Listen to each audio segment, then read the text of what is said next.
తమ వాడిని డిజోన్ చేసుకున్నారు. అది మొట్టమొదటిసారి జరిగింది. నాట్ ఓన్లీ రాయలసీమ, ప్రకాశం, నెల్లూరు, రెడ్డి అనే ఉన్న చోటల్లా ఓడగొట్టారు. అదే కదా, అంటే రెడ్డి అనే ఓనళ్ళు ఉన్న చోట అంటే రెడ్లను ఓడగొట్టారు. అలా పెద్దిరెడ్డి రామచంద్రారెడ్డి, జగన్, అవినాష్ రెడ్డి, మిథున్ రెడ్డి ఇది కాదు లెక్క. రెడ్డి అనేటువంటి బలమైనటువంటి నియోజకవర్గాలలోనే ఓడిపోవడం. రెడ్డి ఓట్లు ఎక్కువ ఉన్నాయి మా కంచుకోట్లు అని చెప్పుకోవడానికి ఇప్పుడు లేదు, ఇప్పుడు లేకుండా పోయింది. అది అతిపెద్ద మైనస్. కుల గణన అనేది కీలక పాత్ర పోషిస్తుంది రాజకీయ పార్టీలకు అనేది. ఈ 2024 ఫలితాలు రెండు పార్టీలకు, వైసీపీకి, టీడీపీకి కుల గణన అనేది ఎవరికి కలిసి వచ్చింది, ఎవరికి పాఠం చెప్పింది?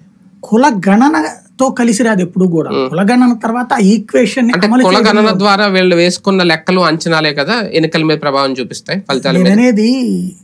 ఒక లెక్కని ఎవడు తేల్చినప్పుడు ఓ లెక్క తేల్చుకున్నాడు జగన్మోహన్ రెడ్డి. అవును, తన దగ్గర కులాల లిస్ట్ ఉంది. అవును, మీరు చూడండి, కులగణన చేసిన చోట ఇద్దరు ఓడిపోయారు.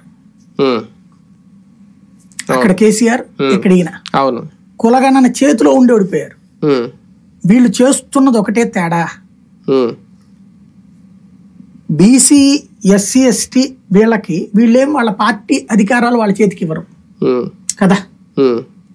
వాళ్ళందరూ మేము 2 పదవులు ఇస్తే అనుకున్నప్పుడు ఎవడైనా పదవులు ఇస్తున్నాడు.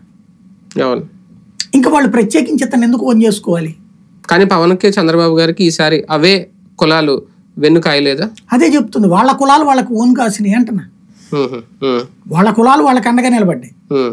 జగన్ కులం వదిలేసింది. అదే సందర్భంలో ఎస్సీ, ఎస్టీ, బీసీలు వచ్చేటప్పటికి ఎవరి రోట్లో వాళ్లే ఉన్నారు, కానీ ఇతనే మా నాయకుడు అనుకోవట్లా.